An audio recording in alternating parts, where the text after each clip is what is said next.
Sawadee-krap! For today's food trip, we are diving headfirst into the vibrant world of Thai cuisine. Savoring staple dishes from tantalizing starters to melt-in-your-mouth desserts. Join us as we try dishes from the land of smiles. And share our honest thoughts on each bite, here at Sala Thai Kitchen! Sala Thai Kitchen is a modern Thai-Filipino fusion restaurant located at Green Hills, San Juan City. They feature an array of Thai dishes adapted to the Filipino palate. Eto na, Troy, yung favorite part ko. Kainan na.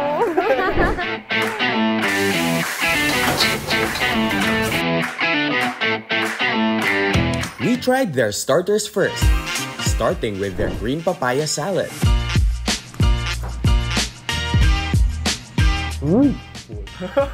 Gusto ko yung level ng acidity at saka yun yung asim. Mahilig kasi ako talaga sa maasim na pagkain. Ang sarap niya. True. Very bright yung color and very bright din yung flavor. At saka yung textures niya, merong crunch from, merong peanuts, merong crunch din from dun sa green papaya. Tinikman din namin ang kanilang crispy spring rolls with sweet and chili sauce on the side. Gusto mo mag-cheers? Oh, cheers! One, Okay. two, three. Cheers!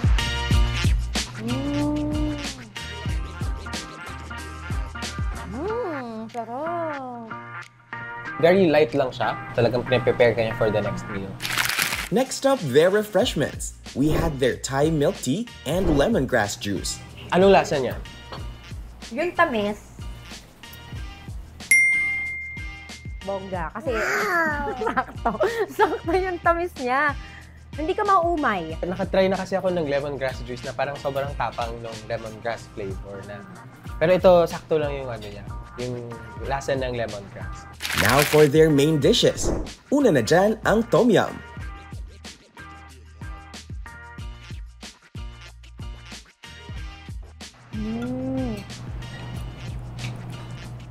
Sarap. Malalasahan mo yung lemongrass. Yun yung kinaibahan niya sa sinigang natin actually. Yung mga herbs na nakasama. Lasang-lasa yung mga herbs. Siyempre, hindi mawawala ang pad thai sa ating Thai food trip. Ready. One. Ako isang malaking bite.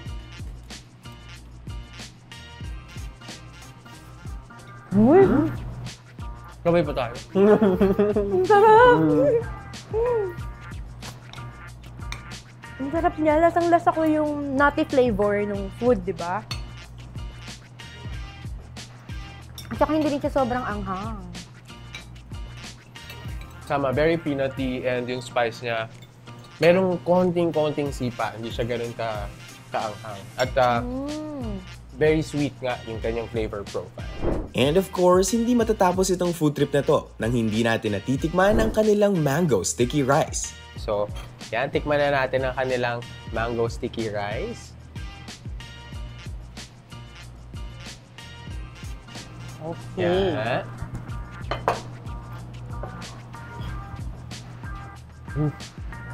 Sarap!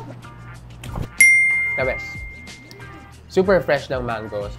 At hindi super tamis ng rice, so hindi ka talaga mauumay na kainin. Kaya ko umubos ng mga 2 plates ng ganyan.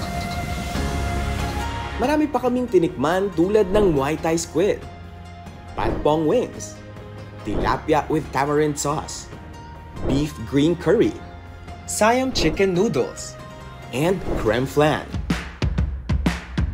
Alam mo, Troy, nagustuhan ko yung overall experience natin dito sa Sala Thai Kitchen.